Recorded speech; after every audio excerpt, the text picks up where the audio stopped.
bonjour. Aujourd'hui, je suis dans une usine de céréales et vous allez voir, c'est fascinant. Aujourd'hui, dans Bon et à savoir, nous allons découvrir le plus grand verger de France. C'est la pleine saison de la cueillette des pommes et nous allons vous révéler les secrets incroyables du fruit préféré des Français. Il porte sa maison sur son dos et sort de sa coquille quand il pleut. Mais ce n'est pas tout. L'escargot cache un vrai trésor, ses œufs. Aussi chers que le caviar, les perles d'escargot sont un mets chic et rare. Une boîte comme celle-là se vend en moyenne 55 €. Nous vous emmènerons dans le seul élevage d'escargots de France qui produit les œufs d'escargot. Le petit déjeuner, on ne le dira jamais assez, c'est le repas le plus important de la journée. Mais sportifs, écoliers ou mamans actives, on n'a pas les mêmes besoins. Nous allons vous donner tous les conseils pour enfin partir du bon pied le matin. C'est sûr, Christian, dans vos cuisines, il n'y en a pas des machines comme ça. Mais avant d'aller voir comment on fait des céréales, partons donc croquer votre fruit préféré. En ce moment, c'est la saison des pommes. Alors nous sommes partis visiter le plus grand verger de France. C'est un reportage d'Estelle Gilles. Allez, manger des pommes, extrait la pomme, super la pomme, on dit la belle pomme.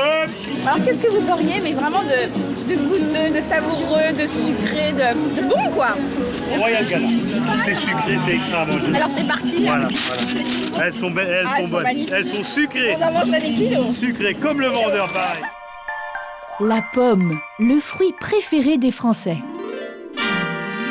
On en consomme près de 20 kilos par an et par ménage. Si la plus achetée est la jaune, la golden, il existe plus de 2000 variétés de pommes en France. Et justement, en ce moment, c'est la saison. Alors pourquoi en trouve-t-on tout au long de l'année ? Pour répondre à nos questions, direction la Dordogne, à Gardonne, dans le plus grand verger de pommes en France. Bienvenue dans l'un des vergers les plus grands d'Europe. Ici, nous produisons 8 variétés de pommes sur une surface de plus de 550 hectares, ce qui représente l'équivalent de plus d'1 million d'arbres. Un quart des pommes que nous mangeons en France grandissent ici. C'est sur ces terres que Philippe Hermann, arboriculteur depuis 3 générations, produit près de 30 000 tonnes de pommes par an. Redshift, Granny, Pink Lady ou Fuji. Ici, produire des pommes, c'est presque une industrie. Mais grande quantité ne veut pas dire mauvaise qualité. En ce moment, dans le verger géant, c'est l'agitation, c'est la cueillette. Mais avant de les cueillir, il faut être sûr que les pommes soient mûres. Pour cela, il y a un laboratoire sur l'exploitation. C'est là, grâce à des échantillons de chaque variété, que l'on va pouvoir tester la maturité de la pomme. Premier test, la couleur. Chaque pomme, selon sa variété, doit respecter un code couleur précis comme ce beau rouge. Si la pomme n'a pas la bonne couleur, c'est qu'elle n'est pas encore mûre et ne sera pas cueillie. Cette pomme jaune est mûre elle aussi, prête pour la cueillette. Deuxième test, la fermeté. Sous la peau, la chair. On mesure le croquant de la pomme grâce au pénétromètre. Là, j'enlève un petit peu de peau, justement pour prendre la pression bien là. On ne prend pas avec la peau, sinon ça fait trop de pression. Car si une pomme doit être mûre, nous, on l'aime bien croquante. Enfin, vient le test de l'amidon. Pour être cueillie, la pomme doit être suffisamment sucrée. Pour déterminer le taux de sucre d'une pomme, on la coupe en deux et on verse de l'iode dessus. Plus la pomme noircit, plus il y a d'amidon, donc moins de sucre. Pour réussir ce test, la pomme doit donc être la moins noire possible. Ici, la pomme de gauche ne réagit pas trop à l'iode, elle est sucrée, c'est bon, elle peut être cueillie. Retour à nos vergers en pleine cueillette. Donc là, on cueille la variété Redshift, qui est une variété très très rouge, qui a comme particularité d'être douce, pas vraiment acide, pas très sucrée. C'est une variété standard en termes de goût. Et contrairement à ce que l'on pense, la cueillette des pommes, c'est très minutieux. Chaque pomme est cueillie une par une à la main et posée délicatement dans un picking.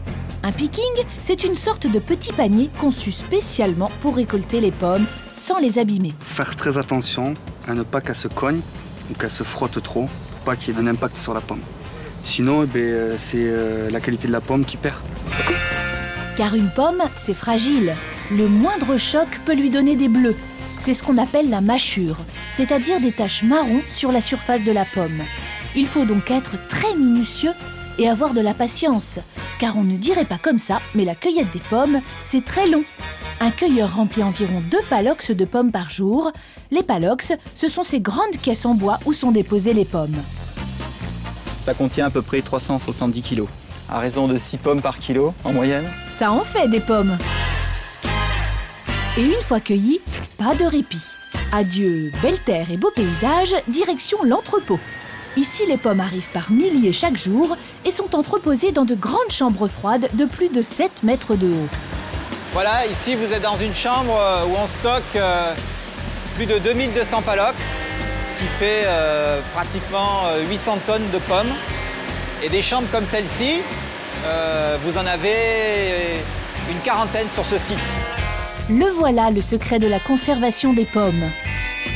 Alors les pommes ici, dans cette chambre, vont être conservées peut-être 4, 5, 6 mois.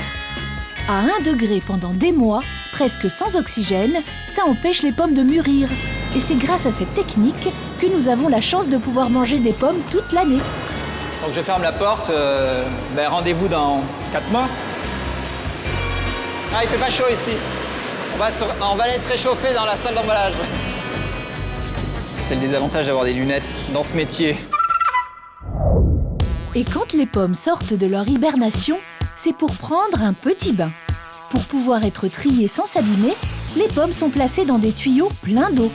Car contrairement à la poire, la pomme a la particularité de flotter. Un moyen de transport en douceur plutôt original pour passer d'une étape à l'autre. Première étape, le calibrage. Chaque pomme va être prise en photo grâce à un appareil haute technologie.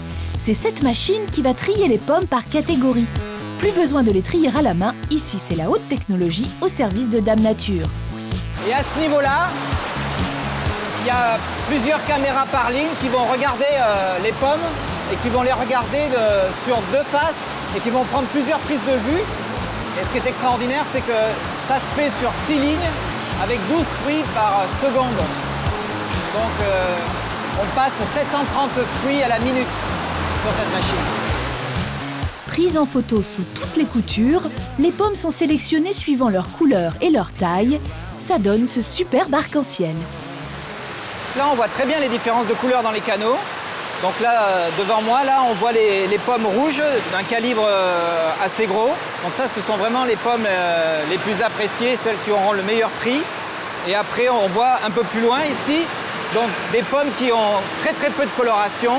Et ça, ce sont des pommes qui iront plutôt pour le marché de l'industrie, pour faire des compotes, du jus. Deuxième étape, le cirage. Pour avoir une peau brillante et lisse, le secret de beauté des pommes, c'est la cire. Naturelle, rassurez-vous. C'est la même qui est utilisée pour enrober les bonbons. Donc, un peu de cire alimentaire, un coup de brosse, et voilà le résultat. Voilà la différence entre une pomme avant le lustrage et après le lustrage. Les acheteurs font attention à la beauté des pommes et, comme je dis, ils achètent avec les yeux. La mise en beauté terminée, il est temps d'emballer. Pour cela, des conditionneuses déposent une par une les pommes dans des cagettes. Il faut mettre la queue vers le bas, c'est plus joli. Mais attention, à la moindre anomalie, bye bye la pomme, elle partira en compote. Car l'étiquette ici, ça se mérite. Les pommes vont maintenant partir aux 4 coins du monde. Voilà, vous connaissez tous les secrets de la pomme. Maintenant, il n'y a plus qu'à croquer. Même si la consommation à la croque est la plus courante, la pomme s'adapte à toutes les préparations culinaires. Salée, sucrée, en entrée ou en dessert, voici quelques petits conseils avec Daniel Dayan, un chef qui a ouvert un restaurant exclusivement dédié à la pomme. Chaque pomme, une spécificité. C'est là le jeu. On peut s'amuser et multiplier à l'infini. Et dans la pomme, tout est bon, même la peau. Gardez vos pelures de pommes, faites-les sécher ou même desséchez-les au four et conservez-les pour utiliser ensuite en infusion. Des pelures de pommes séchées infusées dans l'eau bouillante avec un peu de cannelle juste avant de se coucher, idéal pour passer une bonne nuit. Deuxième astuce. Un petit truc pour que les pommes ne s'oxydent pas, qu'elles ne deviennent pas noires et qu'on puisse les utiliser en cuisine, crues dans vos salades. Le citron. Pour que vos pommes crues ne noircissent pas, ne les arrosez pas de jus, elles perdraient tout leur goût, mais frottez-en juste légèrement le dessus.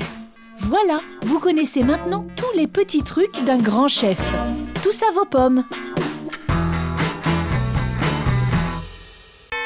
Retour dans l'usine de céréales. Christian va jouer à un jeu qu'il connaît bien, mettre au point une nouvelle recette pour le petit déjeuner. On a préparé pour toi une petite surprise. Petite surprise. Ah, c'est sympa, tout le temps on m'en fait une surprise. Bon, ça serait bien que tu nous crées une nouvelle recette. Oula. C'est exactement ce qu'on fait ici tous les jours dans ce laboratoire. Avec plaisir. Blé, avoine, fruits secs, il a le choix. Je vais vous faire ça. Donc je prends la base, hein, j'ai fait mon petit mélange. Quand même, je suis extrêmement gourmand, il faut le savoir. Un peu d'ananas, un peu de chocolat. Des copeaux de chocolat. Et après, je vais finir par quelques pommes. J'adore les pommes. C'est qu'il a la main souple et le choix facile, notre chef. Mélange. Après, il faut goûter. Une fois que j'invente quelque chose, oh. Bah, choisis le nom. Il faut la baptiser. La recette basque? Non, la recette du soleil. Ah, ça c'est beau. Ah, magnifique. Je viens du sud. Parfait. Je reviens dans un mois, je vais voir des boîtes comme ça. Très bien. Tout de suite, retrouvez Christian Etchebest au beau milieu des céréales du petit déjeuner. Et nous vous emmènerons déguster des œufs d'escargot, un mets incroyable, aussi cher que le caviar. Une boîte comme celle-là se vend en moyenne 55 €. Retrouvons Christian Etchebest dans la plus grande usine de céréales de France. Mais comment fait-on les flakes, en français pétales, les céréales les plus mangées? On mélange du blé, du riz et du sucre chauffé à plus de 100 degrés dans ces énormes cuves. La pâte obtenue est pressée d'un côté et sort de l'autre par ces petits trous. Une lame rotative sectionne la pâte pour en faire de petites boules. À ce stade, les céréales sont encore toutes molles. Alors, on écrase les petites boules pour former des pétales. Ces pétales sont chauffés à 150 degrés pour développer leurs arômes et les rendre croustillantes. Et ça croustille sous la dent de Christian. Les pétales de céréales, c'est un grand classique. Mais Christian s'est découvert une passion pour une toute autre gourmandise, pourtant bien française. Savez-vous qu'il existe un produit bien plus cher que le caviar et qui est bien de chez nous? Ce sont les œufs d'escargot. C'est un reportage de Myriam Belghazi. Il y a ceux qui les adorent et ceux qui adorent surtout les manger. Avec ses petites cornes et sa maison sur son dos, l'escargot est une adorable bébête sur laquelle on croyait tout savoir. Eh bien non, les escargots cachent un trésor. Nous sommes à Soissons, à 100 km de Paris. Sylvie et Dominique Pierru gardent jalousement ce trésor, car ils sont éleveurs, comment on dit déjà? Alors nous sommes héliciculteurs, éleveurs d'escargots. Et oui, sous ces planches en bois, bien à l'abri, sont dissimulés pas moins de 150 000 escargots. Alors les planches vont servir à l'escargot à se protéger pendant la journée de la chaleur et du soleil. La planche étant constamment humide de par l'arrosage, ils vont venir se coller dessous. Cette farine, c'est le déjeuner des escargots. Et si maman Sylvie et papa Dominique chouchoutent autant leurs petits escargots, c'est qu'il faut qu'ils se sentent comme à la maison et au bout de 5 mois atteignent tranquillement l'âge de se reproduire. Une fois qu'on a l'escargot qui est à taille adulte, il y en a une partie qui est passée à la casserole et l'autre partie, comme celui-ci qui est mature parce qu'on voit qu'il a terminé sa croissance, il a une petite casquette ici, donc ça veut dire qu'il ne grandira plus. Il est arrivé à taille mature, on va le mettre en salle de reproduction et là, un escargot va pondre 4 grammes, une petite centaine d'œufs, une fois dans l'année. Car le trésor des escargots, ce sont leurs œufs. Ils ont l'air de bien se porter. C'est ici que ça se passe pour les 40 000 escargots reproducteurs. Sylvie et Dominique sont aux petits soins. Ils adorent prendre la douche. Une température entre 18 et 20 degrés, 18 heures de lumière par jour, un arrosage quotidien. Tout est fait pour que l'ambiance tropicale donne des idées. Donc ils vont déjà se rencontrer, se faire des petites papouilles, faire connaissance pendant une dizaine d'heures. Et puis, à partir du moment où ils se plaisent, et ben, là, ils vont commencer à sortir leur organe reproducteur qui se situe à peu près au niveau du cou. Ah bah là, tiens, justement, on en a 2 qui sont en train de se reproduire. Donc on voit qu'ils ont leur organe reproducteur qui sont sortis. Et ils sont en train de s'échanger leurs spermatozoïdes. Et ça va durer environ une dizaine d'heures, même parfois un peu plus. Et donc, une fois qu'ils auront terminé, ils vont partir chacun de leur côté pour ensuite aller pondre. Une sérénade de 10 heures, un rapport sexuel de 15 heures et pas moins de 24 heures pour pondre 4 grammes d'œufs. Quand on élève des escargots, le plus difficile, c'est la patience. Nos amis nous trouvent fous. Le voilà, le fameux trésor, les œufs d'escargot. Pour les grands chefs, ces gros œufs blancs s'appellent des perles et elles coûtent une fortune. Sylvie et Dominique sont les premiers à les commercialiser en France. Passons au laboratoire. Il faut travailler au microscope pour trier les œufs un par un et ne garder que les blancs. Ensuite, les œufs seront transformés en perles grâce à une cuisson spéciale. Mais nous n'en saurons pas plus. Pas question de dévoiler les secrets de fabrication. La formule vaut de l'or. Alors, une boîte comme celle-là se vend en moyenne 55 €. 55 € les 30 grammes. 1500 € le kilo, aussi cher que le caviar d'esturgeon. C'est joli. Et hop là. Nous sommes au château de Courcelles, une référence gastronomique dans la région. On vous ramène les perles d'escargot. Le chef a craqué pour la saveur étonnante des œufs d'escargot.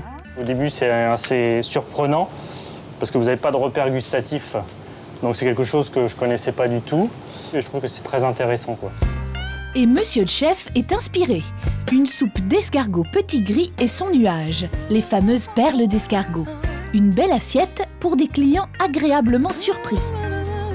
C'est très appétissant déjà, ça on peut le dire. D'accord, c'est joli. Mais est-ce que c'est bon? C'est vraiment une expérience complètement nouvelle au niveau du goût. Quand il n'est pas encore craqué, ça a une douceur, c'est doux, c'est bon. Il paraît que les perles d'escargot ont un goût unique et vraiment nouveau. Voilà donc une drôle d'expérience gustative à tenter. La visite de l'usine de céréales continue. C'est ici que l'on fabrique la nouvelle gourmandise des enfants, les céréales fourrées. Et voici comment on passe de ce drôle de tuyau aux petites céréales carrées fourrées au chocolat. La pâte est pressée et ressort de l'autre côté en forme de tube. Au milieu, on injecte le chocolat. Le tube passe ensuite dans une machine qui l'aplatit puis le coupe en petits morceaux. Magique, n'est-ce pas Christian? Je m'en doutais même pas une minute. On m'a encore appris quelque chose aujourd'hui, je suis super content. Les céréales, c'est l'un des petits déjeuners préférés des enfants. Mais que faut-il vraiment manger au petit déjeuner? C'est une enquête de Myriam Beliazid. Le petit déjeuner, on ne le dira jamais assez, c'est le repas le plus important de la journée. Mais suivant son âge et son activité, on a des besoins différents. Écolier, jeune sportif ou maman active, à chacun son petit-déj. Nous sommes chez une petite famille française, à l'heure du réveil. Nathan, Maxime, vous êtes levés là? Bon bah alors, venez. Maxime, 10 ans, et Nathan, 14 ans, sont les enfants de Geneviève. Comme tous les matins, c'est elle qui prépare leur petit déjeuner. Faut que j'insiste parce que Nathan aurait tendance à rester au lit pour dormir plutôt que de déjeuner. Mais j'insiste pour qu'il prenne quand même au moins un bol de lait avec ou des petits gâteaux ou des céréales et voilà. Fanny Anglerot est diététicienne. Aujourd'hui, elle a rendez-vous avec Geneviève et ses enfants pour s'assurer que leur petit déjeuner est bien équilibré. Bonjour Fanny. Bonjour. Ça va bien? Voilà, les deux zozos qui sont pas bien réveillés, donc Nathan et Maxime. Donc on va regarder si vous avez bien pris tous les aliments qu'il faut pour prendre un petit déjeuner complet. Je ne sais pas si vous savez, le petit déjeuner, ça doit représenter à peu près 20 à 25% de ce que vous mangez sur toute la journée. Et c'est Maxime qui se lance. Le matin, ce que je mange, c'est plus souvent le café que les céréales. Donc tu prends un café le au matin. Lait. Café au lait. Attention, à 10 ans, pas de café. 3 gouttes de café pour donner du goût au lait, mais pas plus. Si c'est juste pour l'aromatiser, pour lui donner un petit goût, je pense qu'effectivement, ça peut être pris au petit déjeuner. Et Nathan, qu'est-ce qu'il prend au petit-déj? Ce matin, j'ai pris un bol de céréales avec un verre de jus de fruits. Ouh là là, Nathan qui fait du sport a besoin de beaucoup plus d'énergie. C'est maintenant au tour de la maman. J'ai pas trop le temps, donc je prends un café au lait avec soit une tartine de pain de mie grillé, soit je leur pique un petit gâteau. Et mon mari, par contre, il prend lui rien du tout. Enfin, c'est un café sans rien. Café pris debout, grignotage pas équilibré, 0 pointé pour les parents. Récapitulons les 3 composantes d'un petit déjeuner équilibré. Un produit céréalier pour l'énergie,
connaissais pas ces céréales-ci avec la pomme. Je trouve ça très, très bon. C'est mieux que ce qu'on prenait d'habitude.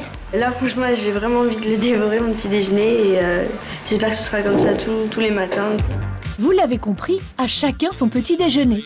Et voici des astuces qui vont vous aider à appliquer ces conseils. Il faut un bon quart d'heure au corps pour se réveiller. Donc si vous n'avez pas faim en sortant du lit, prenez d'abord votre douche et laissez l'appétit sortir du sommeil. Et puis préparez le terrain. Mettez la table le soir, ce sera ça de gagner sur votre temps du matin. Le week-end, préparez un bon gâteau ou des crêpes avec les enfants qui sera réservé au petit-déj. Et quand on n'a pas forcément le temps en semaine, il existe des restaurants qui ont fait du petit-déj leur spécialité. Allez-y le week-end, ça vous donnera des idées. Des viennoiseries, des pains et des confitures étonnantes, et bien sûr, des céréales à toutes les sauces, comme ce yaourt aux céréales et aux fruits frais, facile à refaire à la maison. Franchement, j'ai le petit déjeuner idéal. Autre idée amusante, organisez-vous un dîner en famille, au menu de la soirée, un petit déjeuner géant. Vos enfants comprendront ainsi que le petit-déj, c'est un vrai repas. Voilà, la visite de l'usine de céréales se termine. Mais Christian n'est pas au bout de ses surprises. Qui pilote là? Il n'y a personne qui pilote, c'est l'ordinateur. C'est les robots. C'est les robots. Le robot. Pas mal. C'est impressionnant. Ces petits robots lui donnent même des idées pour son restaurant. S'il en reste un, j'en prendrai un pour mes restos. Faut que je réfléchisse s'il passe entre mes tables dans mon resto. Et non, Christian, le robot, il reste ici. Il y a encore du boulot pour emballer les céréales. Au revoir, cette émission est terminée. À la semaine prochaine. Merci Bruno. De rien. Salut. Salut.